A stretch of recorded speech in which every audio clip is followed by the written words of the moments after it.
This is a rock called ulexite. It can optically mimic anything that it's placed on. Look how it matches exactly what's below it no matter where I put it. It's like it's a chameleon rock or something.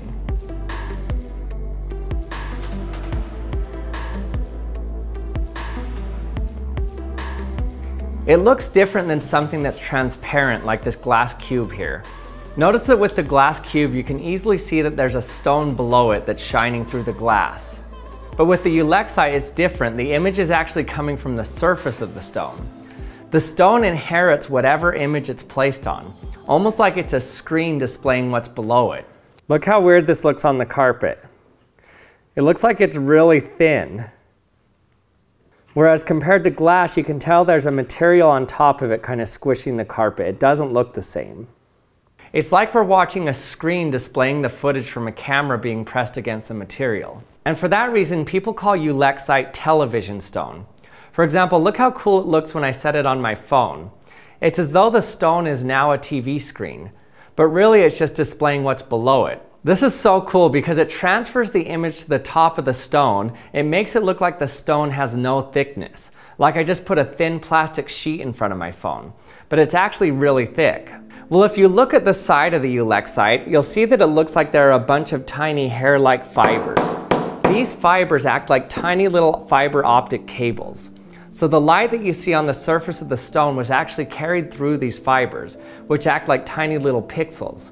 Similar to if you had an array of fiber optic cables. The way the light transfers through these fibers is called total internal reflection. This happens when light hits the surface at an angle between two materials that have different densities. Let's look at this ray simulator to show you.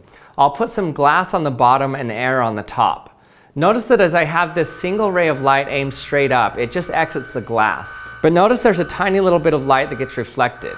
Whenever you have light moving from one material to another that has different densities, there will be some light that gets reflected back and some light that gets transmitted. This happens because light is an electromagnetic wave.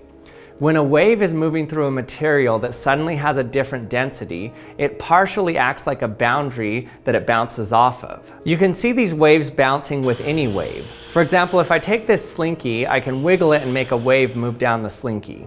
But if I change the tension in the slinky at one spot by putting this bar here, then I have one section of slinky that's more dense than the other.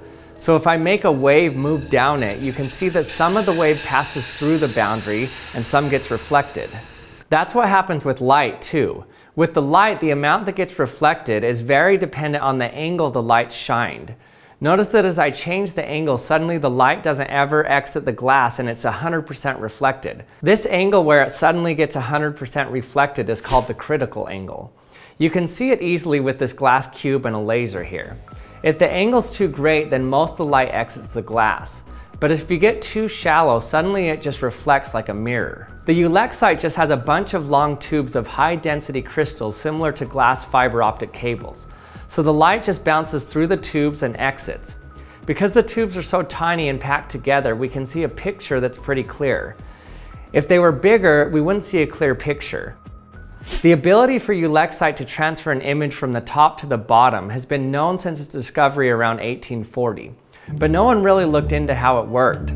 So this was literally a fiber optic cable right in front of their eyes for everyone to see, but it wasn't until the 1920s before anyone started understanding that crystals and glass can transmit light through total internal reflection like this. Because of the fact that these are tiny little tubes transmitting the light, there's another weird thing that happens to the light that comes out of the fibers. If I shine a laser light through the rock, it kind of does what you'd expect and comes out as a bigger dot of light on the back here. But if I just change the angle of the beam slightly, then the light is only concentrated on the outer edge of the circle and it makes a ring. Or in other words, it makes a cone of light that's empty in the center. If you change the angle a bit and move to different places, you can see 2 or even 3 rings of light. So why would it make a ring of light? Well, let's start off with just the single ring. Let's take something that we know is round and reflects light off the sides, like this needle here. If I shine the laser through this needle, I also get a ring of light that appears. But why is it an unfilled circle? Why isn't there anything in between? Well, let's do some ray tracing and see what's happening. And before I continue, I'd like to thank the sponsor for this video, TEMU. When they contacted me, they told me to choose some products from their website to show in my video. I was blown away at how cheap their prices were. So I was a little hesitant if the things would actually even work. So let's see what I got and how the quality is. The first thing I'll show you is the night vision binoculars. Come on, they're only $3.39. Even without the sale, they're only like $36. I expect almost nothing from something that costs that much. But look, it actually works. This is actually impressive. I also got this portable air compressor, which works surprisingly well. You can set the pressure you want and it stops when it gets there. And look how cool this universal socket wrench is. All these products were exactly how they were pictured on their website. Now some of the stuff feels a little cheaper, but the reason is because they are cheaper, and they actually work and look great too. TEMU has site-wide sales with savings up to 90% off, and they have free shipping and free returns for up to 90 days. And you get a $5 credit for late delivery. And also there's a price protection policy. If you order something and the price drops within 30 days, you can request a partial refund. You can download the TEMU app to get a $100 coupon bundle using the link in my description. Or you can search my code to claim the offer. You can also get this special offer for the air compressor for only $1.24 for new app users. And thanks to TEMU for sponsoring this video. Now let's get back to the experiment. Let's say that I take a slice of our needle and just look at it in 2 dimensions. You can see when my light shines straight through, nothing interesting happens. But when I turn the light slightly, then it splits the light up into a V shape. This happens because at the exit of the needle, one part of light is coming from one direction and the other part is coming from the other direction. So it splits it up. Now this V is in 2 dimensions. If it were a real needle, then that V would become a cone. And when you shine a cone of light on a wall, it makes a ring. So that's why we're getting this ring shape. But why can we see multiple rings? Well, that's because ulexite is triclinic, meaning that its crystal isn't symmetric.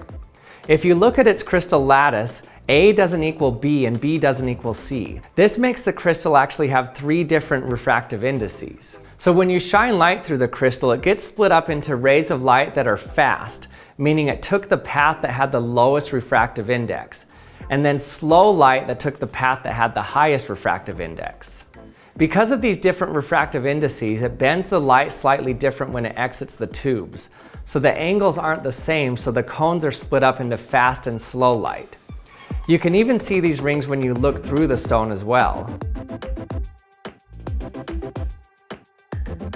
And thanks for watching another episode of the Action Lab. I hope you learned something.